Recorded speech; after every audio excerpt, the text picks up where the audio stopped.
Oh, hi there, folks. Well, I have this bed all cleaned out from our lettuces. And I am so done with the garden. Let me show you something different. Come on.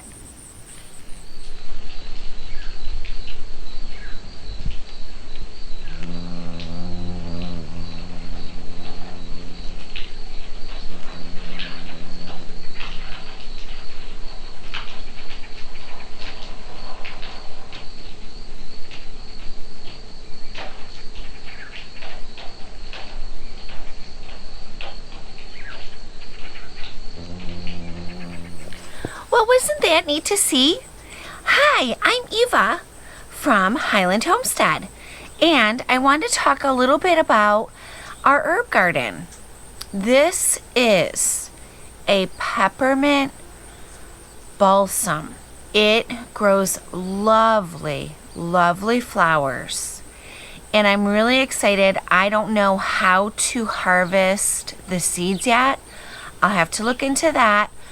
But I got this from Baker Creek, and what I usually do is these flowers are going to go all the way up, you guys, all the way up here.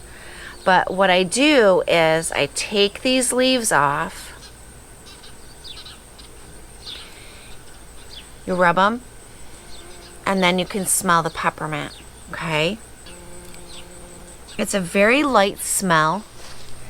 This is one herb I'm trying this year because I like the peppermint. It is also good in vitamin C and E.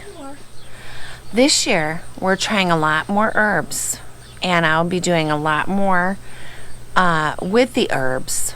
But I wanted to try this herb here. See if I could grow it over winter.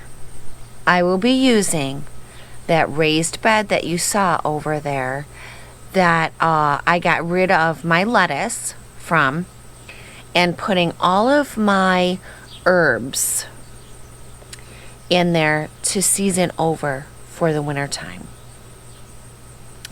This is just one out of many herbs that we've been planting.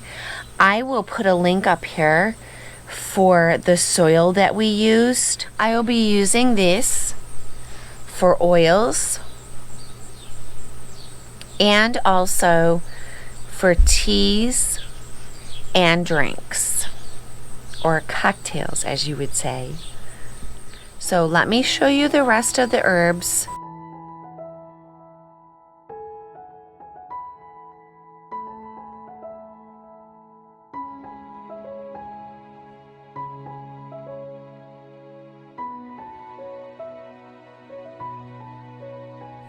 So the beautiful herbs attract a lot of bees, butterflies, and a lot of other things. But the most important thing that I think herbs will contribute to, herbs that we will have to either put in to spices or for medicinal use on the homestead here. Now, if you have not ever thought about doing different herbs, now is a good time to start. Thank you, Dan and Dave, for sharing our East Coast collaboration today. Hello gardening friends, I'm super excited to bring you our East Coast gardening collaboration in the month of August. I'm going to be telling you about a garden failure that's a very common problem with your tomatoes, and I'm going to show you how it can be fixed. And I'm super excited to see what is growing down in Florida with Dan and what is growing in New York with Eva. So let's get down to the garden and I'll show you my problem. This year I've been dealing with a common gardening fail. If you garden, you're going to have failures. The important thing is to learn from your failures and try to do better next time. The problem I'm having has been with my tomatoes, and it's called blossom end rot, and it's a very common problem. Tomatoes are one of the favorite crops for home gardeners to grow, but they are also one of the most difficult. Blossom end rot is caused by a calcium deficiency, and while it looks like it's a terrible disease, it's not a disease at all. It's a physiological problem where the roots and the stems aren't able to get enough calcium up to the tomatoes. Usually it's not a problem of calcium deficiency in the soil. The problem is that the soil is too dry, or there have been fluctuations in the moisture levels, so the calcium hasn't been supplied consistently as the tomato needs it. And that makes sense for me this year because we are having a drought in my local microclimate. The rainstorms have seemed to go north or south of us and missed us completely. It has been super dry, and even the weeds are dying in my garden. I have been trying to water my tomatoes and other plants, but it has been difficult with the high temperatures and our lack of natural rainwater, so my soil has been drying out too much. To help prevent blossom end rot, I put down a thick layer of mulch that I got from the bedding of our bunny cage. So you can see that it has a lot of wood chips and bunny poop in there. That will add nutrition to the soil as it decomposes and as the water and rain goes through it. This mulch will keep the moisture in so that the soil won't dry out as much and the roots will be able to stay moist. Blossom end rot can also develop in peppers, squash, cucumbers, and melon fruits, but I usually see it in the tomatoes more than anywhere else. It's okay to use the ripe fruits even though they have the blossom end rot. You can just cut the bad parts off and still use the tomato. But usually there isn't much left that's usable, so I prefer to pull the tomato off the vine and get rid of it as soon as I see the bottom of the tomato start to turn dark. Another problem with my tomatoes this year has been the high temperatures. Most tomato plants will not set fruit if the temperatures are over 90 degrees, and we have had plenty of 90-degree days this summer. We also get a lot of blight here, but my tomato plants seem to be doing fairly well with that, and that's probably because it has been so dry. So if they do last until the weather starts cooling off, I should get some late season tomatoes. One thing that I have done right this year is that I took these winter sowing containers that I started my seeds in, and I've used them to give the tomato plants more water. This container has drainage holes in it that I put in the bottom to drain the potting mix when I started the tomato seeds.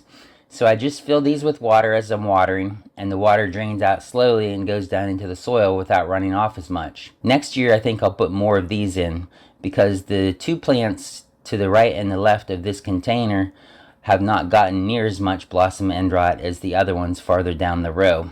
Plus, when I leave these winter sowed containers in, I've written on there what variety of tomato I planted, and that helps me to remember what seeds I've planted. Another thing that can make a huge difference for the blossom end rot would be to install an automatic watering system. That should help keep the tomatoes healthy. I have an automatic control that I got a few years back that I need to install in my faucet, so maybe that'll be an upcoming video. Some people do put calcium on their plants to make sure there's enough calcium in their soil. You can break up a Tums tablet and put that around the base of the plant, or you can use calciums that you can purchase from garden stores. This doesn't really hurt, but usually isn't necessary, like I've said. Let me know in the comments below if you've experienced blossom end rot and if it seems to be worse this year than other years. If you have a bad failure in gardening, you can always say, well, we'll try again next year. Thanks for watching and have a blessed day.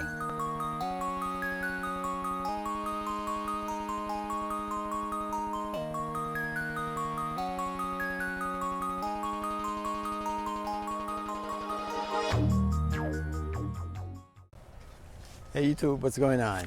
All right, this is the East Coast collaboration with Dave from Organic Garden, North Carolina, and Eva from upstate New York. It's the Highland Homestead. So, check out their links as well. All right, we're going to be talking about papayas. All right, papayas is a unique tree. The average papaya maybe live about, I think, 5 to 6 years, and then the production of the tree start dropping. The tree can get extremely tall. So in this video I'm going to show you what I do if the tree gets too tall, for you to actually start reaching the fruits. I don't want to climb on ladders to reach fruits, because that could be dangerous at the same time. So, I found out there's a way you could actually,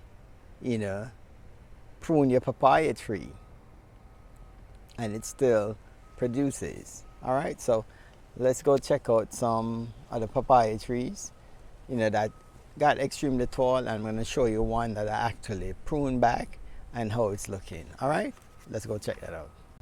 All right, let's go down into the food forest and I'll show you guys something real quick. All right. All right. I want to show you something. Guys, look at this papaya tree. I'm going to show you how tall it is. If you look up there, there's ripe papayas. So the tree start fruiting probably once it's about here. So you was able to actually reach the fruits and, you know, just pick right here. Even up to here you could pick, even up here. So now it reached, you know, like I could still reach these fruits right here, yeah, without using a ladder. But what about when it reach to that height up there? I won't be able to reach them, and I'm not gonna climb on a ladder. So I figured out a way we could resolve that issue. Yeah, it's gonna take a little patience in the meantime, but let's go check it out.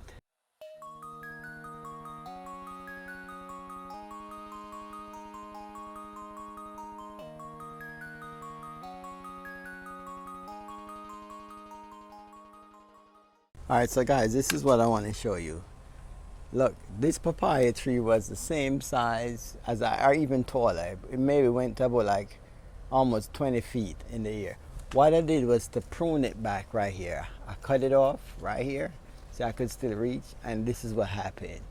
It pushed, new growth came out. Look right here. There's even a papaya right here. Look here, look, even, and there's more. You see blooms up there too.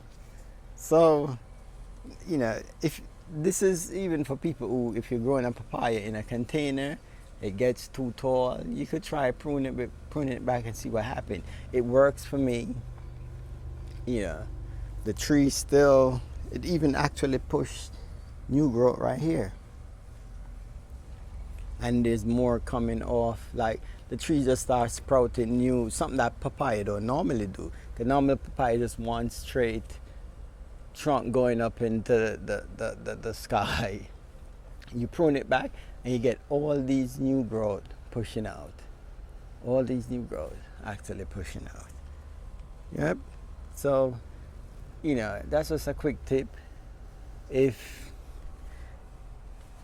you know, the tree gets too tall for you to actually harvest the fruit, you know, just prune it back and see what happens. Yeah, yeah, it's a fast growing tree, so, you know, you could try it and see. It works for me, as I show you right here. Right, this is where it was pruned back, push out all the new growth right here. All right, so that's just my tip for the East Coast collaboration. All right, enjoy. And we will talk to you all soon. Have a great day from our house to yours. Toodles.